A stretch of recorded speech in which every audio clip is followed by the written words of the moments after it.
What's up YouTube, it's your boy Nasher. Welcome back to the channel. Now before we get started with today's video, the road to 200 subs has now come to a close and we are now 213 subs away from hitting 500 subs. And if you guys are new to the channel, and I know that a lot of you guys are, because practically 100% of you guys are watching the content, but you guys are not even subscribed. And to top it all off, we have to get more women to watch the content as well. So if you guys are watching the content, you like the content, and you want more of the content, but you guys have not subscribed as of yet, then make sure you guys do indeed subscribe to the channel, turn on the notification bell, smash that thumbs up button on this video, and as always, make sure you guys are following me on all of my social media. All my ads will be in the description below, as will the info to my fan mail. It will also be in the description as well. And I want you guys to post in the comments below answering the question of the day, which is this. Who would you guys like to see get signed to WWE in the foreseeable future? Let me know down in the comments below. And for today's video, we actually have something very interesting for you guys today, because we have, not only do we have the announcement of 8 brand new NXT signings, but we also found out that 6 main roster superstars have been released of their contracts, which is unfortunate. But who are those superstars? Well, we're going to talk about that right now. So, first one up is actually Cedric Alexander. Now, obviously, we had seen him on NXT over the course of the last couple of years now. Mostly because he was trying to help WWE, and give back the same way that WWE gave him a chance. I feel like with Cedric, it's a bit underwhelming, because he was such an underrated talent. And aside from him becoming a former tag team champion and a former cruiserweight champion, that's all he ever did in WWE, and it was just that. And it's a bit underwhelming, because he could have done so much more in WWE, and it's kind of sad. I mean, he was such a fan favorite in the Cruiserweight Classic. I just don't get why they chose to release him of his contract, but it is what it is. I know that recently there have been some chatter that he might end up going to AEW to reunite with with what WWE once called them as the Hurt Business. Now, obviously, on AEW, from what I had seen on social media, they're known as the Hurt Syndicate. So maybe he might join up with them. Maybe he might go back to the Indies. Who knows? But next up are Akam, Rezar, the Authors of Pain, and of course WWE Hall of Famer Paul Ellering. Honestly, with these 3, I'm not surprised. As crazy as it sounds, the only reason why they came back was because of their alignment with Karrion Kross in the Final Testament, and I feel like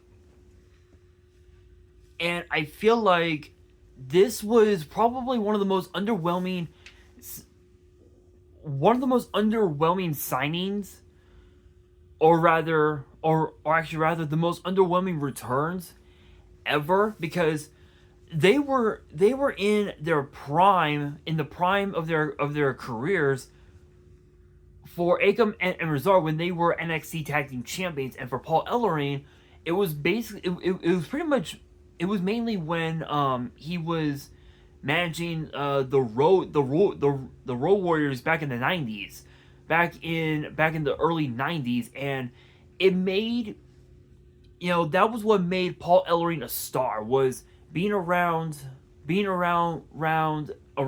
Legion of Doom and just having a ball with that. But obviously, fans got got reintroduced to Paul Ellering when he aligned himself with Akam and Razor. But aside from that, aside from Akam and Razor being NXT and Raw tag team champions, that was all they were good for, was just mainly that, and just basically having a subpar WrestleMania match last year in Philly against the Pride, which was Bobby Lashley and the Street Profits. But it is what it is. Next up, Sonya Deville.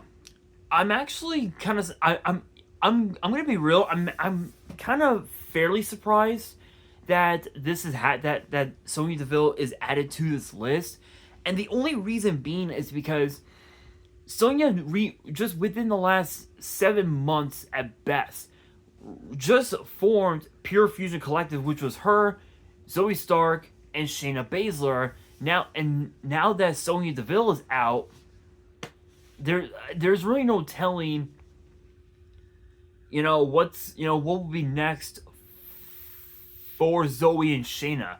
At this point, I feel like without Sonya, I feel like both Zoe and Shayna are just gonna get lost in the shuffle, and they may end up following suit, getting released as well, which it's probably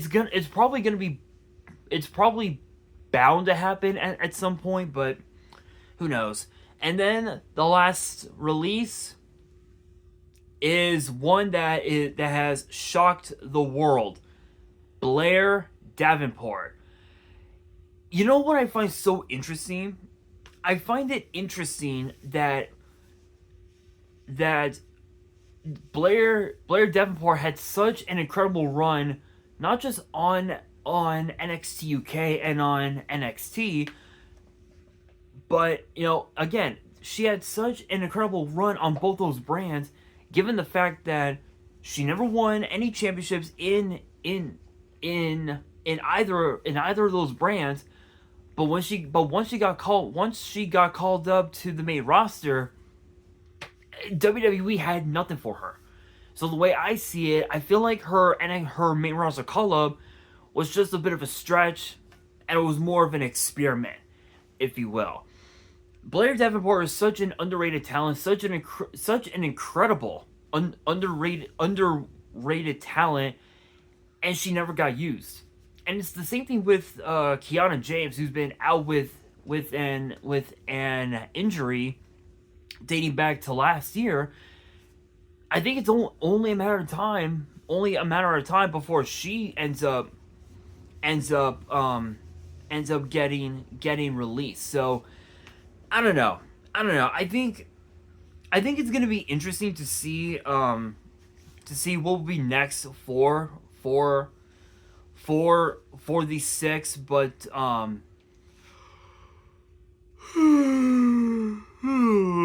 excuse me.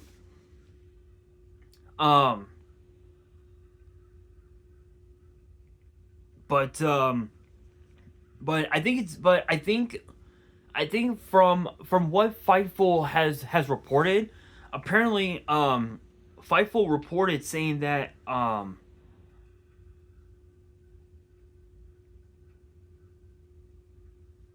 saying that there's supposed to be more releases coming up pretty soon, sometime in the next several weeks, leading into WrestleMania, but who knows. But with that being said, shout outs to all 6 of them. Best of luck in their future. I know that we will eventually see them back in WWE at some point. Only time will tell. But now we gotta talk about these 6 new signings that WWE has brought to NXT on the heels of New Year's Evil, where we crowned a brand new NXT men's and women's champion. We have WWE has announced six brand new potential signings. to WWE, and the first one up is Elio de Dr. Wagner Jr. So this guy recently announced his free agent status after finishing up his time with Pro Wrestling Noah, and during his time in Pro Wrestling Noah, he became such a megastar, and he could end up being signed with WWE, which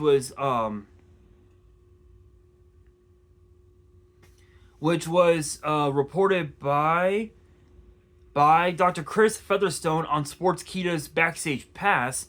According to his report, WWE are in talks with the Mexican star, and apparently there's really no word on exactly when he'll show up, but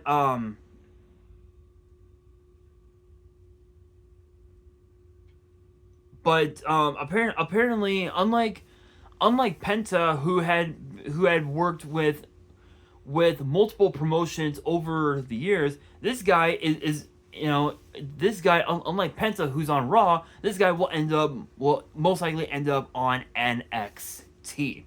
But next one up is Kevin Knight, and apparently he's a guy whose contract with New Japan has already expired, according to Fightful. And apparently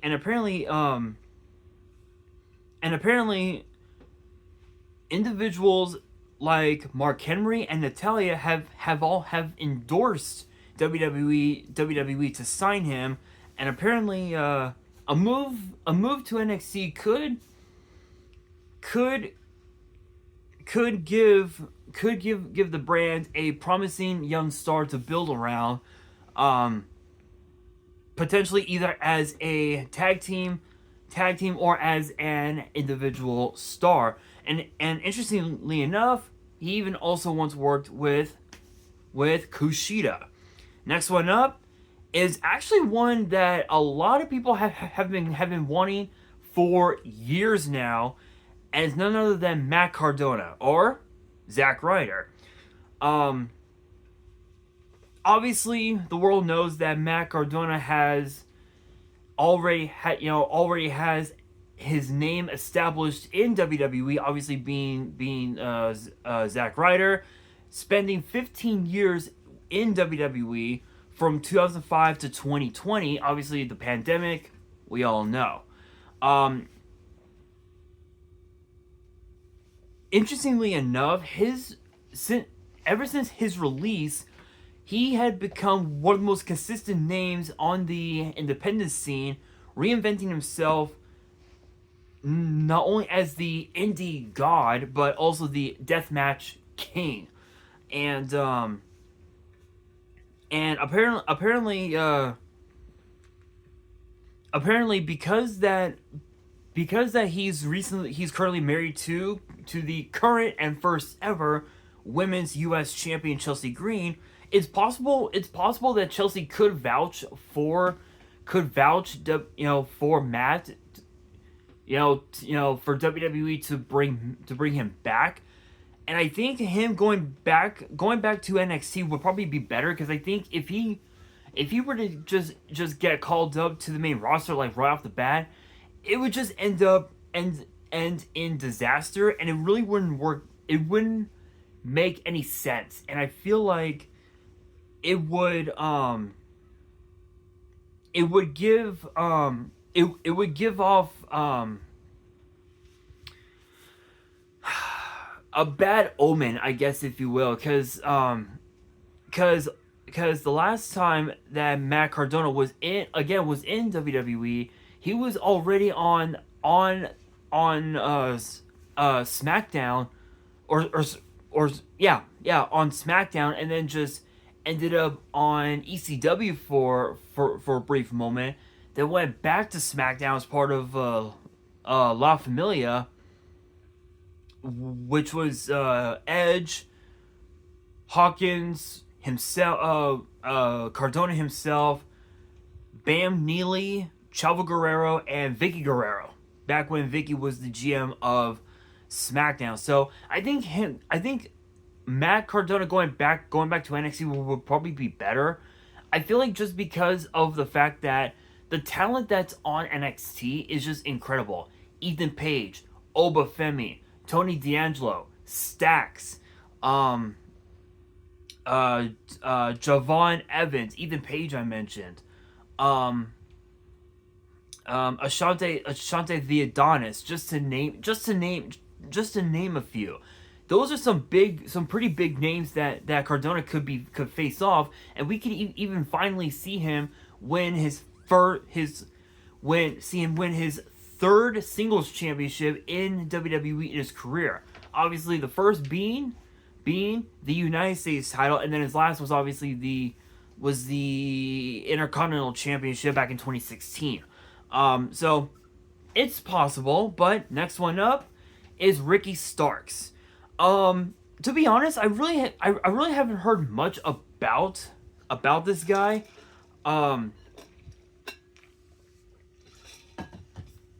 Aside from the fact that he kind of looks like The Rock if he was bought from Temu, if that makes sense. It's bad joke. I get it, bad joke. But in my defense, he kind of does look like The Rock just a little bit.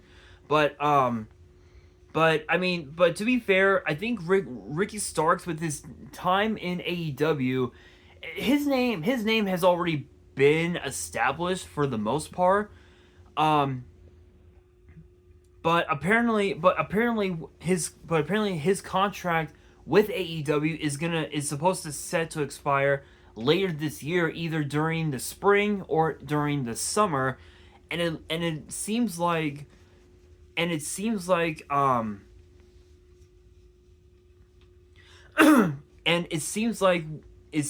because that Trick Williams is expected to get called up to the main roster relatively soon, it's possible that Ricky Starks could end up becoming the next Trick Williams, which is fine.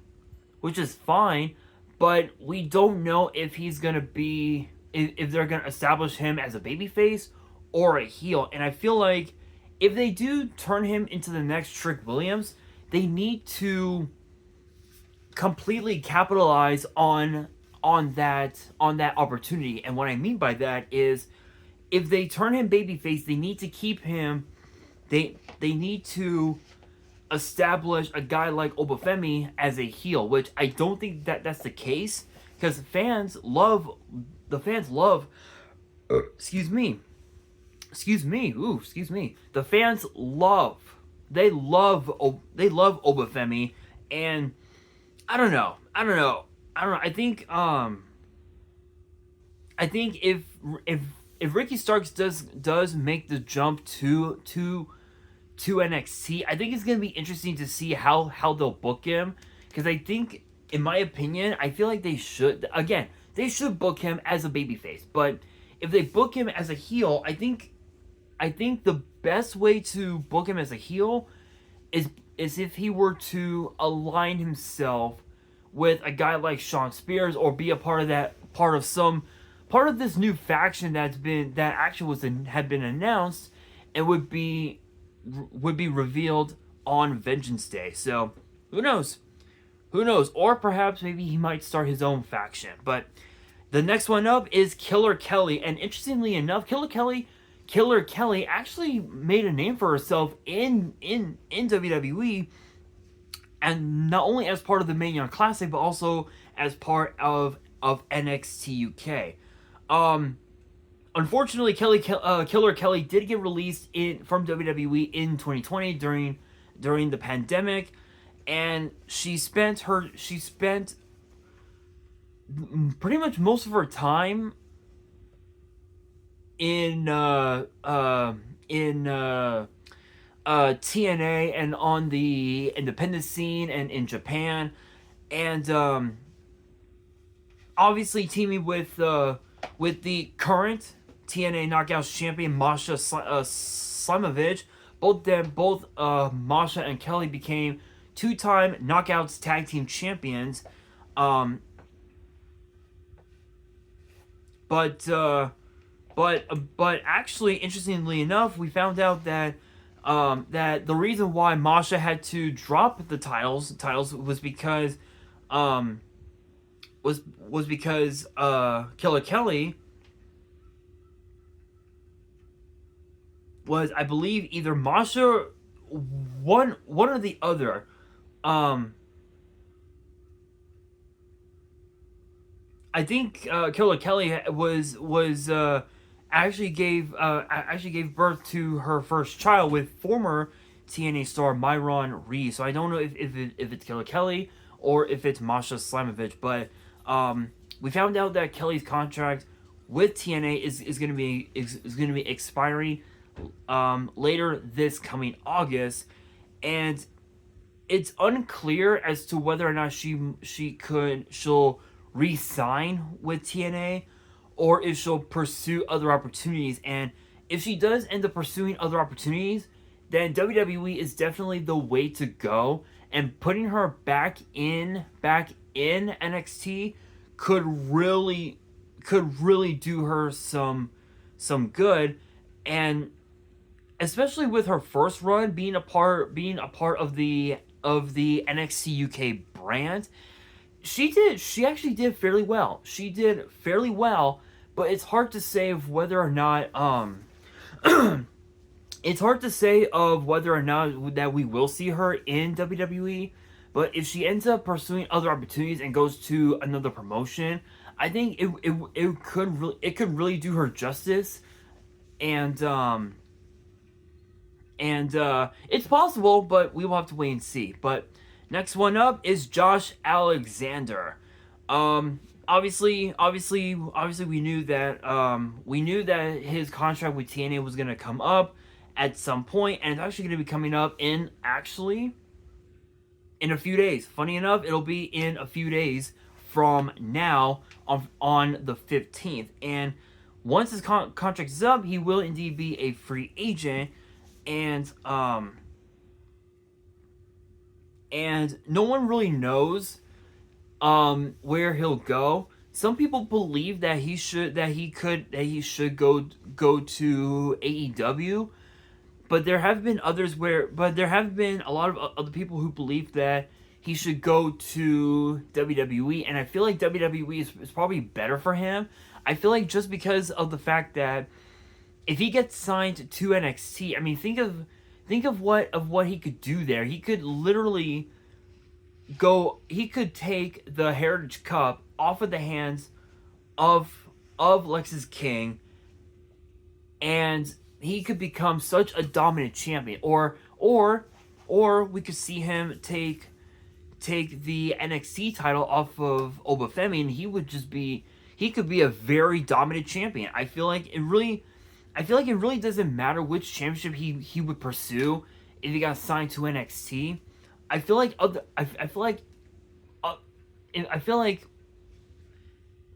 either way he would just be a dominant force to be reckoned with. But it's possible that he could team with Ethan Page to go after the NXT Tag Team titles currently held by Fraxium, Nathan Fraser, and Axiom, who recently defended their tag team titles against the Nemeth brothers on TNA recently. So congrats to them.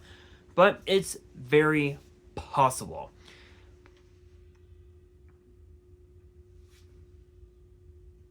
It is highly possible. But moving on, if I'm allowed to. My phone will not let me. Thank you. Wait. Whoop. Almost dropped the phone. Come on. Okay. So it's not gonna work. Come on. My phone is being stupid. iPhone's being stupid. There we go. Next one up is David Finlay, who is actually, if you can believe it, is actually, I believe, is the Yep, he is. Yep, both him and Uriah Connors are both the sons of none other than Fit Finlay. Interestingly enough, obviously, we know that Uriah Connors has already established his name on NXT and of course on what was once known as NXT Level Up, no longer around, which is unfortunate. Um, but I feel like because that David Finlay's contract with New Japan is going to come up later this month. As far as what Fightful has reported, it's possible that that we could see him on NXT, possibly teaming with his brother Uriah Connors, which is possible. But for those who are curious, I'm actually looking at this right now, and he is actually the current leader of the world infamous Bullet Club faction that was once started by none other than, you guessed it, the Judgment Day's very own Finn Balor.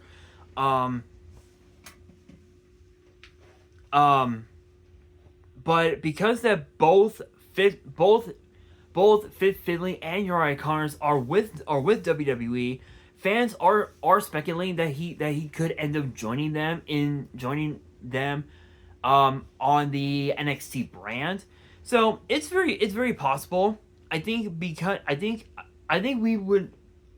would be pretty awesome to see Uriah Connors and David Finlay go after the NXT tag team titles, because I think that would be huge. That would be such a huge moment for Fit Finlay to see his two sons become NXT tag team champions, but only time will tell. But now we have one last one, and it's actually one that has just been made recent and made public. Jordynne Grace. We knew that Grace's contract with TNA was set to come up at some point last month, and we found out that she has recently signed with WWE, and apparently rumor has it that she's supposed to be working the main roster at some point. But there's also been a lot of rumors that because of of her success on NXT with what she's done, rumor has it that we could see her on NXT full time for at least a year, and then end up on the main roster. So, but as far as Jordynne Grace goes, her signing was pretty much guaranteed. The moment we found out her contract was going to expire, we knew that she wanted to be with WWE because of their partnership with TNA. So it was pretty imminent, to say the very least.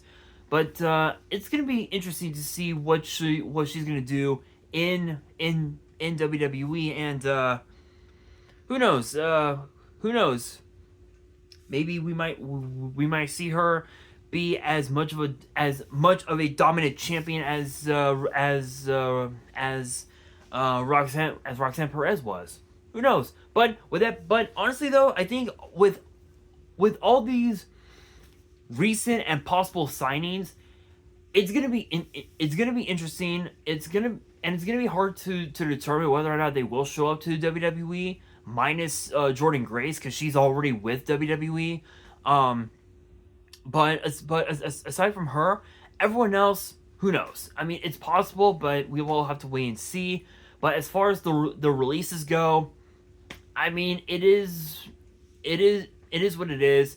WWE could have done so much more with them, but I know that we will definitely see them again in the foreseeable future. But with that being said, that will do it for today's video. Hopefully you guys enjoyed. If you did, make sure you guys smash that thumbs up button. If you guys are new to the channel and you guys want more WWE topic videos in the future, then make sure you guys subscribe to the channel, turn on the notification bell, and as always, make sure you guys are following me on all of my social media.